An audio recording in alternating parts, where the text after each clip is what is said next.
Awesome. I'm on? All right. Well, hello, everyone. Honored to be here. My name is Jeff Johannesson. I'm the associate pastor, also known as the junior varsity pastor, over at Waukee Community Church. You've heard Dave Brooks over here speak before. He's great. He does a great job. And a few months ago, we decided I don't preach very often. Hopefully that's not too obvious, but we decided I would come over. I would take this Sunday tomorrow, and then I'd come over here and preach this evening with you guys. So I'm really honored to be here. It really worked out well because Pastor Dave had an emergency appendectomy Thursday, and that went really well, but it wouldn't have went so well for him traveling over here. He's still really sore and not doing, he's not up and running around yet. So anyway, I've been with Waukee Community Church since it was founded back 20 years ago. I was one of the original church plant, not pastors, but one of the lay people that attended the church. So I have a little bit of an unconventional path to becoming a pastor.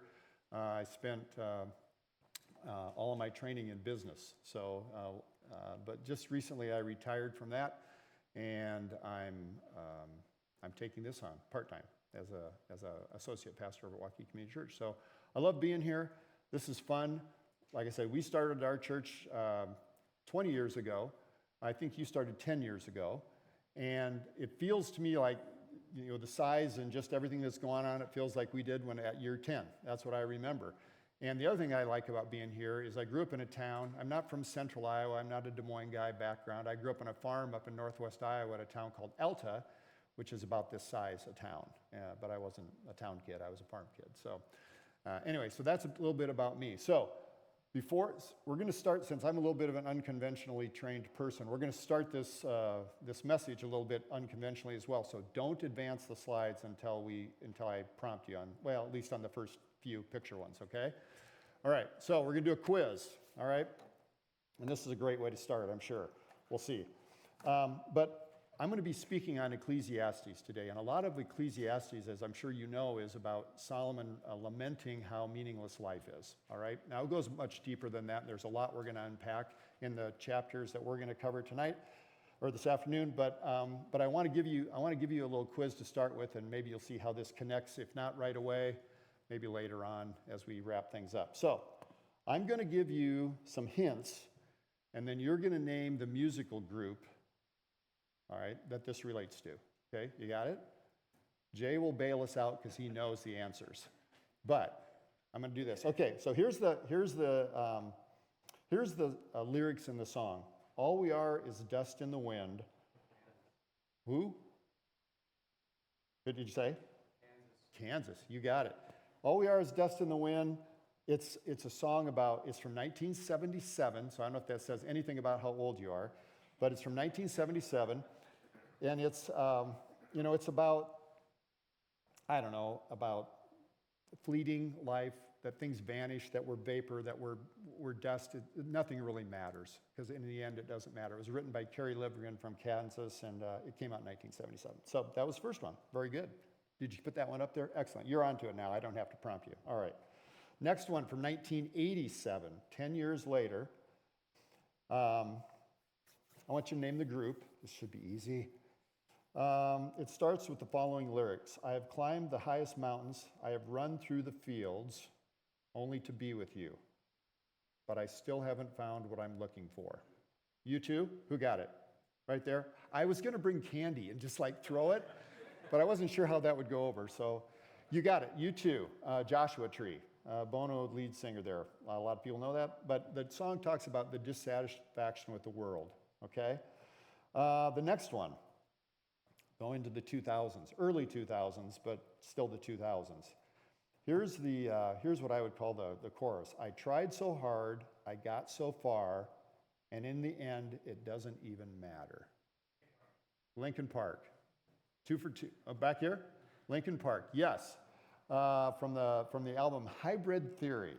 By the way, Kansas, that song, I liked Kansas. That was not my favorite song, Kansas. I liked the U2 song, and I like the Linkin Park song, but really interesting songs. Okay, so if you're not a music person, I got one for you from the sports world.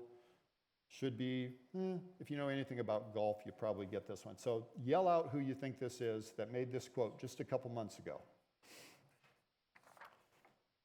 This is not a fulfilling life.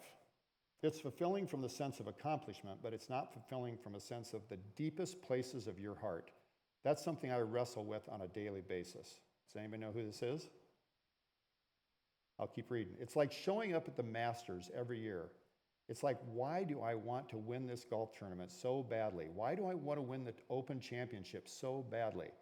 I don't know, because if I win, I'm going to be awesome for 2 minutes. Yet? Got it yet?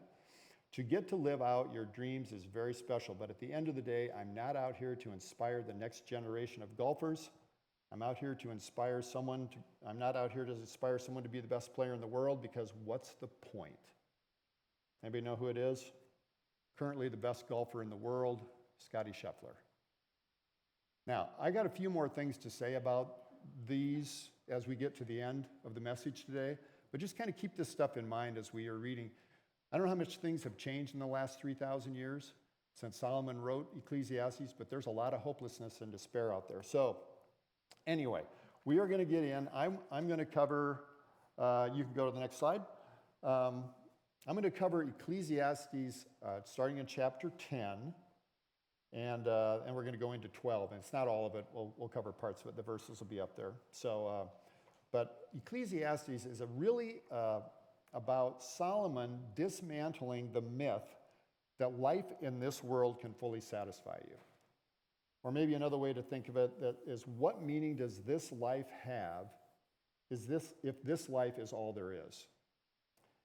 And Solomon doesn't have the benefit of the gospel. We know that, right? He's 1,000 years before Christ. So it's really interesting how Solomon in this book comes off as a tired, worn out, in my mind, old man who maybe is trying to regain a little bit of who he was. I hope that's what was happening with Solomon. No one really knows. But it's a book of despair. I didn't really understand it before we got into this summer series on it. But he was, as you, I'm sure know, the wisest person in the world at that time. Very young king of Israel, most powerful country in the world. And he kind of left his godly wisdom for, let's see, I had 5 W's. Women, wine, wisdom, work, and wealth. Okay? He just said, I'm going to try these things because I think that's what's going to give me meaning in life. And I think he comes to a painful conclusion in this book that sin is fun for a while, but in the end it's meaningless.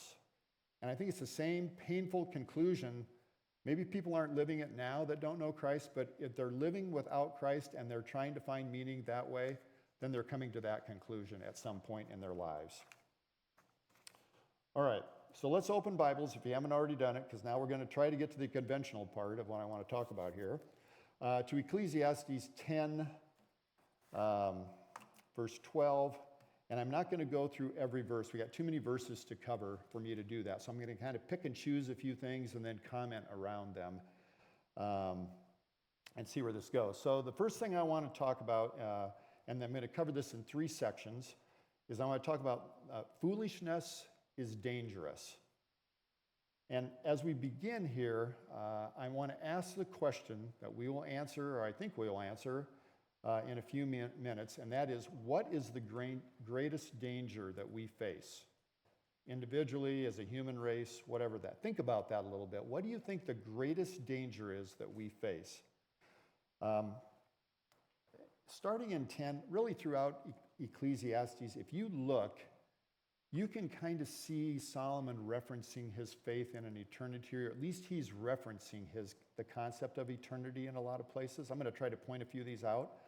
He doesn't really talk too much about God until you get, he does a little bit, but until you get into chapter 11, and that's going to be, I think, where he turns the corner, where I kind of see him, it feels like he actually starts coming to something that's meaningful, both to him and to the people who he's speaking with here. So I'm going to read a few verses, and then like I said, I'll just jump around, so bear with me. So I'm going to go to 12. The words of a wise man's mouth win him favor, but the lips of a fool consume him. The beginning of the words of his mouth is foolishness, and the end of his talk is evil madness. A fool multiplies words, though no man knows what is to be, and who can tell him what will be after him? So what Solomon goes, I think, back and forth between giving human wisdom and then compelling people to think about eternity. I think in this one he might be doing both, all right? When I read that, a lot of that's self-explanatory. I could go into a lot of commentary on that, which I'm not going to do, but here's one thing that struck me that I think is a little different, maybe than when I first read it. And I thought, who is he talking about? Is he talking about an ignorant person who is a fool, that was my first impression? Or could he also be talking about a very knowledgeable person that's a fool? I think sometimes we think smart people are wise, and I don't think that's the case. I think knowing something, I used to be a CPA. Knowing how to do a tax return did not make me wise, okay? I had knowledge. The internet provides a lot of knowledge, right? I don't think there's never been a time we've had access to more knowledge than what we have today. That doesn't make people wise. There is a difference. So I thought of a story. When our oldest son was really little, I was probably in charge of watching him at this time, otherwise this would have never happened. But he got into our garage, and he got into one of our cars, and he pushed the cigarette lighter, and Dad was nowhere around, and he burned his finger. Imagine how that could possibly happen, right? It pops out, just his finger in there, burns it really, really good. So he wasn't knowledgeable. He was ignorant of the fact that would happen to him. He did learn that, though. He gained that knowledge. And he was wise enough not to do it again.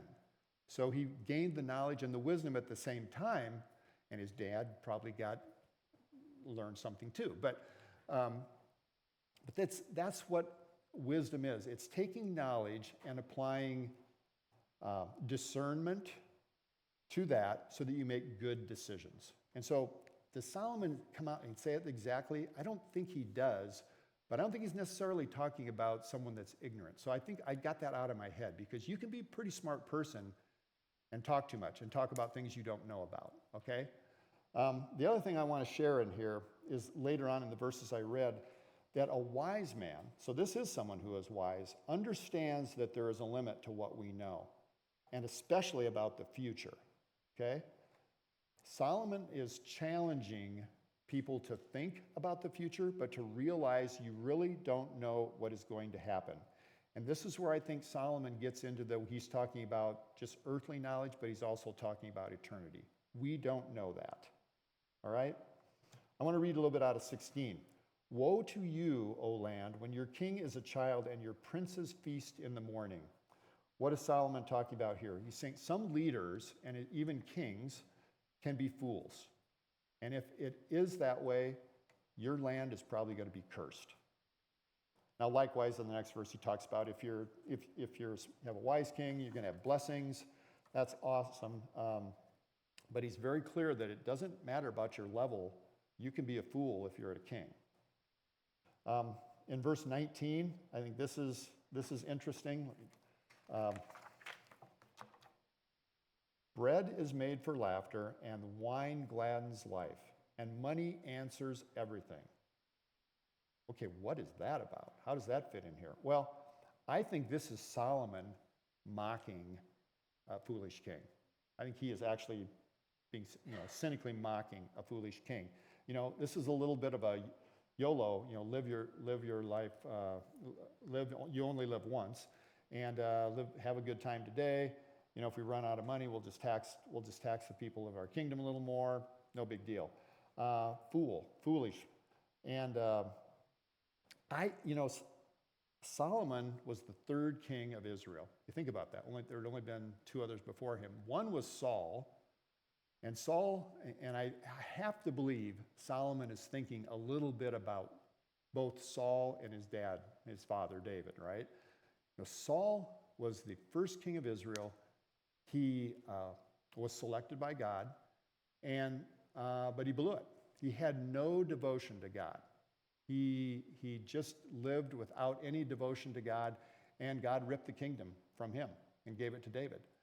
Now, David comes in, Solomon's dad, and he makes some major mistakes. I mean, things you'd be in jail for.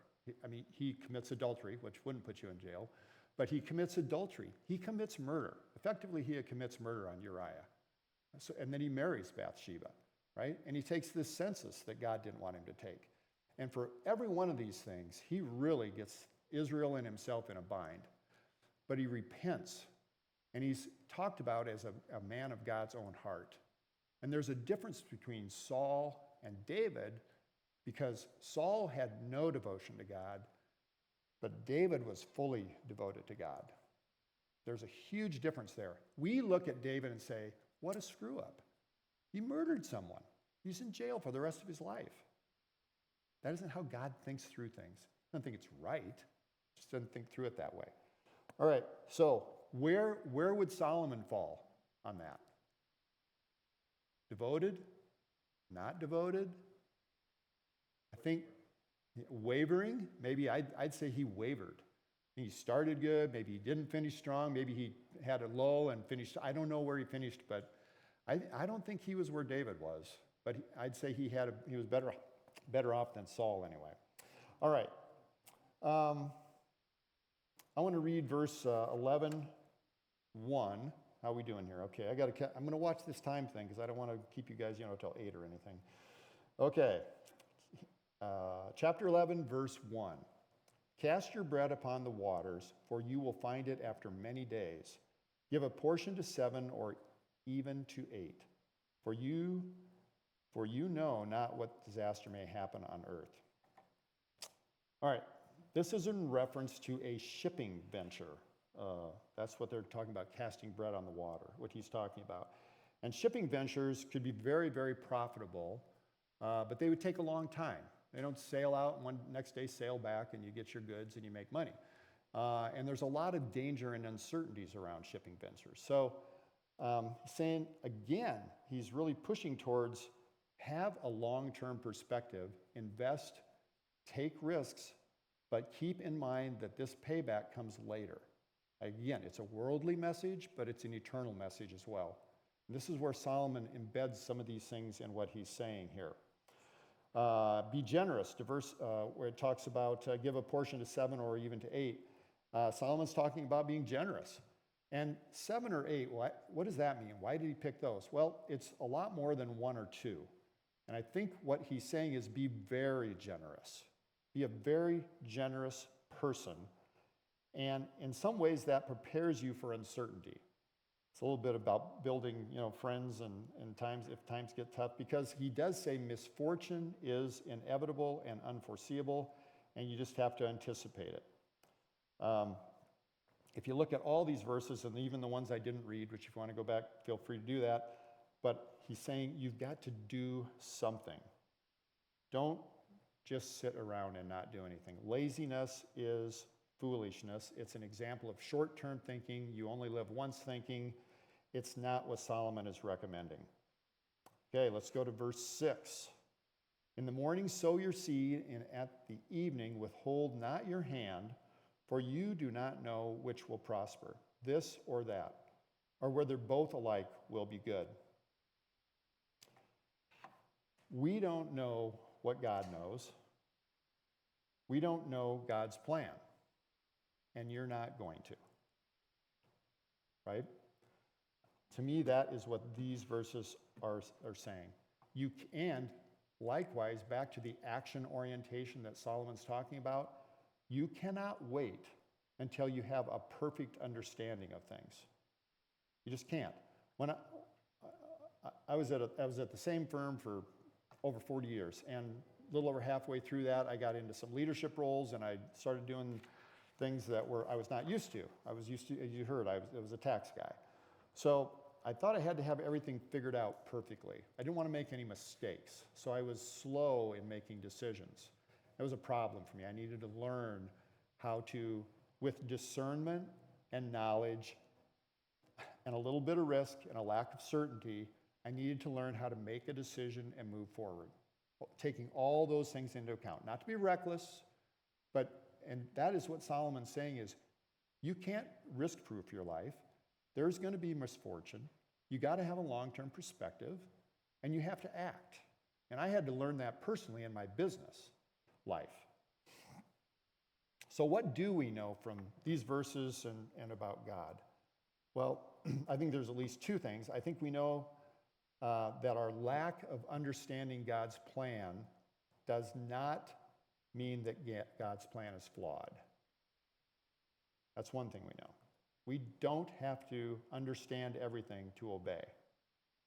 And that's hard for us because we think we need to. The other thing I think I learned from these verses is there will be really good days and there are going to be some dark days, and God is sovereign and you get blessings in both. And again, we don't think that way necessarily. If it's a bad day, there can't be any blessing, there can't be anything good that comes from it, but it is. It does happen. So what's the greatest danger we face? Not going to tell you yet. It's a secret. It won't be for long. Let's go to the next section. We're going to start with 11:9. I think 11:9 is a great verse. We're going to talk about this one a while. This is where Solomon is talking to the youth. And he's saying, youth is a gift. Here's the verse. Rejoice, O young man, in your youth, and let your heart cheer you in the days of your youth. Walk in the ways of your heart and in the sight of your eyes. But know that for all these things, God will bring you into judgment. It's like, enjoy life because you're going to grow old and die. So go have a good time. Oh yeah, and by the way, God's going to judge you. What? Wait, what? I thought I was supposed to have fun. And now, why'd you throw that in there? Okay? Well, here's the thing. Here's the misunderstanding that if you think that way, and I did when I first read it, Solomon's not saying, go do whatever you want, but remember punishment is coming. That is not what this verse means. That's how I read it to start with. It said, rejoice, basically enjoy your life, but remember, judgment is coming. Well, isn't judgment punishment? Well, I don't think it is. Here's what I think. Let's actually get to what I think the greatest danger is. So, and this will tie into the judgment aspect. So, okay, I don't know if you have any things in your mind. I'm not going to ask you to call things out because then nobody does and I'll feel really bad. But I'm thinking about some really terrible things that could happen, right? A pandemic. We just lived through a pandemic. It probably wasn't the worst one in the history of the world, but it was a problem. Could be a lot worse one come, I suppose. That could be a major problem. That's a big danger. What about an extreme ideology that we don't agree with? Takes over our country, takes over our communities, our schools. That's a big danger, right? Terrible danger. What about diseases like, I know people who've got cancer. I know people who have dementia. Those are terrible things, right? Terrible dangers, scary, very scary. Or the one that I think everybody's trying to really scratch their head and figure out is what about a big war? It used to be a big nuclear war. Maybe that could happen. But I think the one that people are trying to think about is what about AI bot war? How's that going to work or not work? Is Terminator really going to happen except you can't come back from the future, the machines just take over? I mean, these are all really scary things, and I'm not going to say they're not scary. But here, I don't think any of those are the most dangerous things that we face. I think there's a bigger danger. I think the biggest danger that I personally face or we face, and we really don't, but I'll explain that in a minute, but the human race faces is the inevitable judgment of our sin by a just God. A God that has to be perfect. He can't accept sin. He wouldn't be perfect. So he's got to judge that. I think that's a big danger. So Paul wrote in Corinthians 5, for we must all appear before the judgment seat of Christ, that each one may receive the things done in the body according to what he has done, whether good or bad. You're going, well, how does that reconcile with Romans 8, which Paul also wrote? There is therefore now no condemnation for those that are in Christ Jesus. Scripture doesn't conflict with itself, but what is going on with that? How do you reconcile those two things? Are they in conflict? No, they're not. They're not in conflict.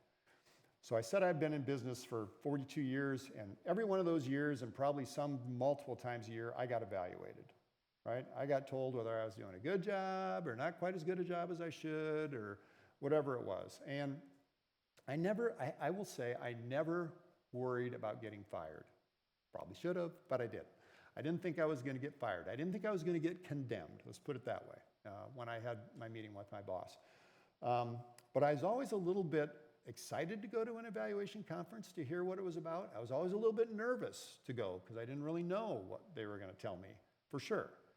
And so you get all prepared and everything, but the night before you go in for your evaluation conference, there's nothing you're going to do that's going to change what your boss is going to tell you. There's nothing. I mean, it's everything you've done, right? And I'm done with those evaluation conferences. I don't have to go through those anymore. I think I have one more coming with somebody that's got a lot more power than my boss has ever had. I've still got a little time, unless, maybe I won't make it home tonight, who knows? Maybe I don't have that much time, who knows? But I got a little time to prepare for that next one. And I'm excited about that. I'm very excited for that evaluation conference, and I am also a little bit nervous. So here's where I think I can help reconcile these two verses that seem to be in contradiction. What is going on with this judgment thing? We're believers. We're not going to be held accountable for our sin. Well, that's true. Because of Jesus, and we know this, right? Because of Jesus, our sins have been forgiven. They've been washed clean. We're not subject to the payment of the penalty of our sin, okay? You're not going to get fired. You're not going to get condemned, all right? You're good, right? But we are going to be judged on our actions. We're going to be judged on how we use our money, how we use our resources, how we use our time. There's a judgment there that is coming. And so that's probably why I'm still a little bit nervous. I'm thinking, well, okay, am I doing what I should be doing? Now, I suppose you could take the extreme that you say, well, I'm a believer, and I really can do what I want, right? I mean, I'm going to be okay. It's going to be fine. I'm going to get into heaven. I'm going to be forgiven. Jesus he's already paid for all the things I'm going to do wrong. So my question would be, why would you want to live that way? Why would you want to live with the difficulty that comes from sin, with the heartache, with the shame and the guilt of living with sin? Why would you want to do that? Live aligned with God's will and his plan, and things just go better for people. I think you can see a lot of examples of that, all right? So I don't think I've made it really clear yet how this judgment thing works, and maybe the best way, I talked to Pastor Dave about this because I was struggling a little bit, and the way he thinks of it, anyway, is that when for all the good things you do, you will be told this was worthwhile. You did a good job. That goes in the good pile. For all the things you did that were not good, or they're put over in the, not you got to pay for these, they're put in the worthless pile. They're just a waste. Just didn't do anything. Just doesn't help. Okay? So as I think about my life, I go, yeah, I got things in the worthless pile, and that's okay. I hope I'm trying to build up things in the worthwhile pile, not just for myself, but just for help build the kingdom. All right, let's go to section 3. Aging and death are coming. I was talking to someone 2 weeks ago at our church, and we concluded that from a biblical perspective, we were going to get at least one thing, we were going to nail it, right? We're going to die. And that is going to happen. And so we know we're going to nail that. And when people are young, they probably don't think about that, right? I didn't think about it that much. And so what Solomon's doing here is he's doing this kind of poetic, metaphoric, rich description of old age. And I'm just going to go through some of these because I think they're fun and interesting to go through. So, and I had to research this stuff, and maybe I'm getting an 80% right on these. We'll see, but whatever, humor me. All right? So, starts out in verse 1, remember your creator, okay? That's a big thing about what Solomon's stressing throughout the book, but especially here at the end. Okay, verse 2, before the sun and the light and the moon and the stars grow dark and the clouds return after the rain. I think he's talking about dimming perception and joy, maybe cognitive decline. All your days are gloomy, that kind of old mindset. When the keepers of the house tremble, he's talking about your arms and your hands get weak. And the strong men stoop, you have weak legs and your posture gets bad. When the grinders cease because they are few, your teeth fall out. You get old, your teeth fall out. And those looking through the windows grow dim, failing eyesight. Here I am wearing readers. Verse 4, when the doors to the street are closed and the sound of grinding fades. I think that's isolation. I think it's loss of appetite. When men rise up at the sound of birds, but all their songs grow faint. Loss of your voice, probably loss of ability to sing, which I never had, or find joy in music. When men are afraid of heights and the dangers of the street. This could be fear of falling. I think when you get older, you don't want to fall down, right? Just overall frailty and tendency to become more conservative as you get older. When the almond tree blossoms, very white blossoms, white hair, and the grasshopper drags himself along. You lose your agility, you lose, every step becomes a struggle, and the desire is no longer stirred. You lose your desire for intimacy, or maybe you just overall vitality. Man goes to his eternal home, and the mourners go about the streets. That's an easy one. You die. Verse 6, he repeats the command from verse 1. Remember him. Before the silver cord is severed, that's your spinal cord, or the golden bowl is broken, that's your skull. Maybe that's a reference to a brain disease or deterioration. Before the picture is shattered at the spring, those are your lungs, or the wheel is broken at the well, that's heart failure. And the dust returns to the ground it came from, and the spirit returns to God who gave it. That's why I picked the Kansas song, all right? That's the body returning to the ground and your soul departing from your body. So Solomon depicts the really slow and kind of miserable unraveling of the human body. And yet again, I think his point is much more than physical. I think it's spiritual. I think this is his warning that death is coming. And so remember your Creator. He says it twice, at the beginning and at the end, and live wisely and think about eternity. All right? So now we're going to go back to the beginning concepts here, the unconventional beginning, to wrap this up. Don't advance anything yet. So I want to talk a little bit about each one of these examples I had. So Kansas, the group Kansas. Kansas didn't last very long. I don't know why, they were pretty good. Well, I guess I found out why when I researched it. So Kerry Livgren, who is the songwriter, the keyboarders, I think he probably did a lot of things, background vocals. He wrote Dust in the Wind, and that was in 1977. In 1979, one of the lead bands who was playing with Kansas, one of the musicians there witnessed to him, and he became a Christian. And then at least one other person in the group, Kansas, became a Christian as well. But Steve Walsh, the lead singer, did not. Kerry Livgren wanted to take the band in a different direction. Walsh didn't. They broke it up. That was done. So some good news there, and some not so good news. I didn't find anything that said Steve Walsh ever became a Christian. But kind of an interesting thing that happened on a very successful band that broke up because somebody became a Christian. And I think that's great. I mean, I like that band, but I'm glad to hear that he became a Christian. So U2 and Bono. So Bono a Christian or not? How would you guess? What do you guys think? No?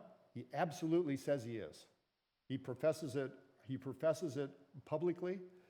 Let me, in the song that I talked about a little bit, let me read you the last verse of this song that maybe none of you would even recognize. So I didn't know this until I started reading the lyrics, right? Still haven't found what I'm looking for. Sure sounds like the guy's lost, right?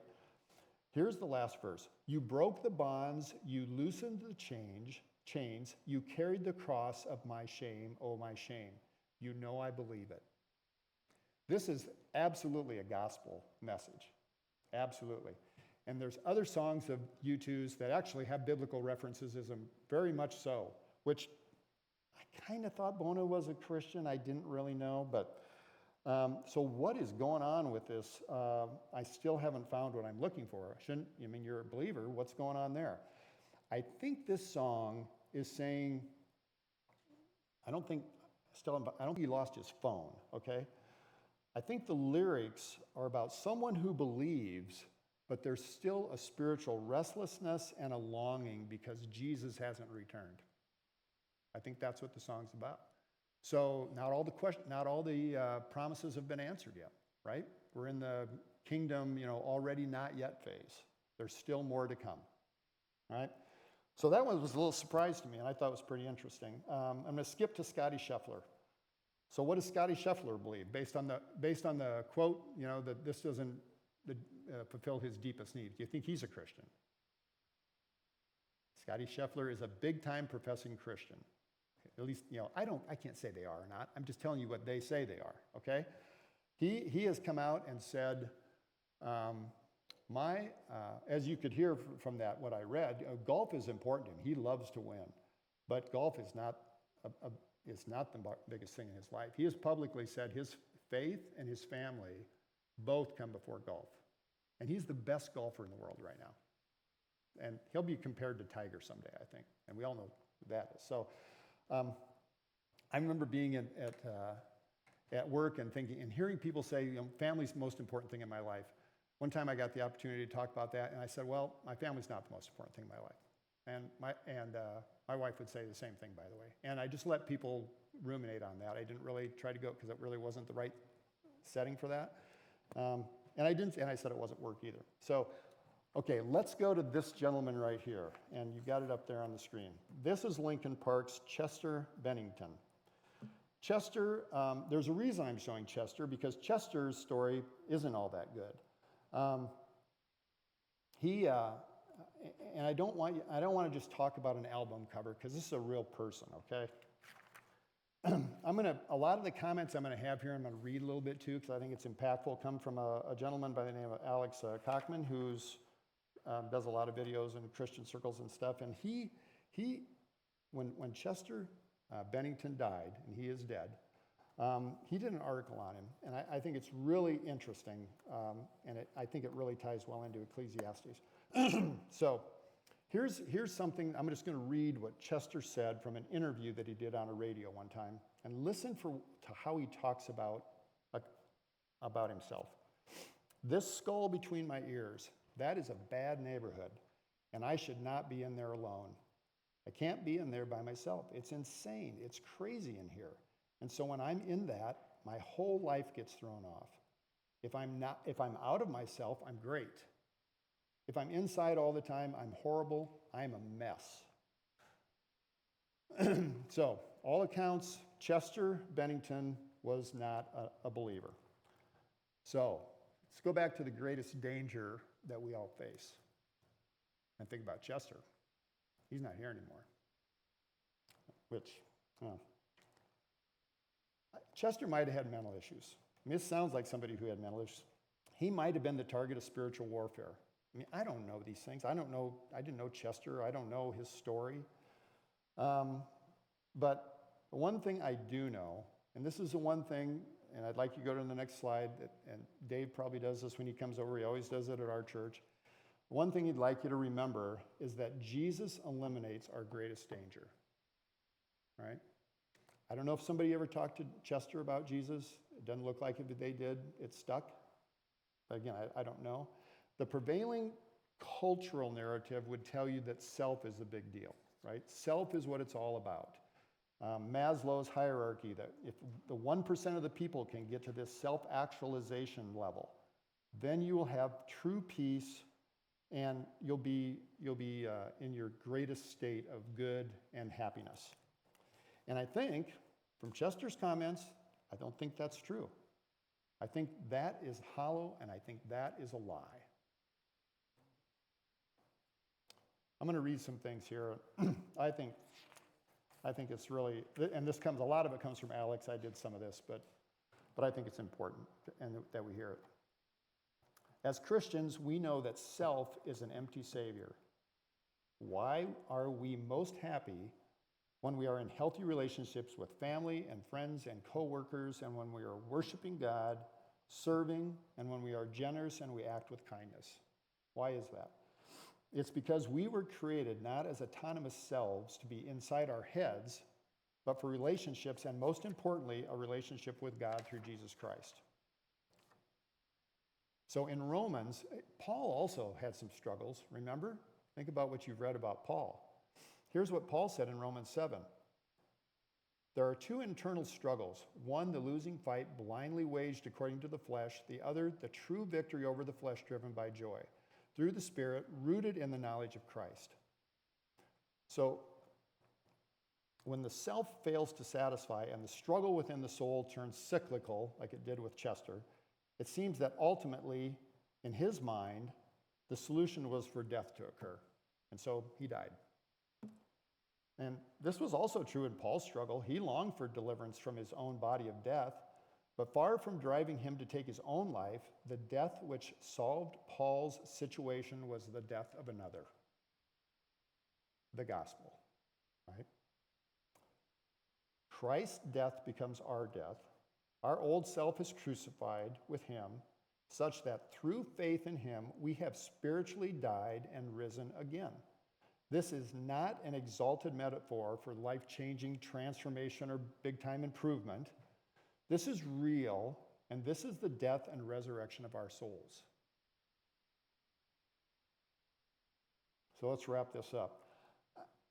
Pleasures and success and talent and money and influence, none of these fill the emptiness of a life without Jesus. Solomon had all those things. They didn't fill him up.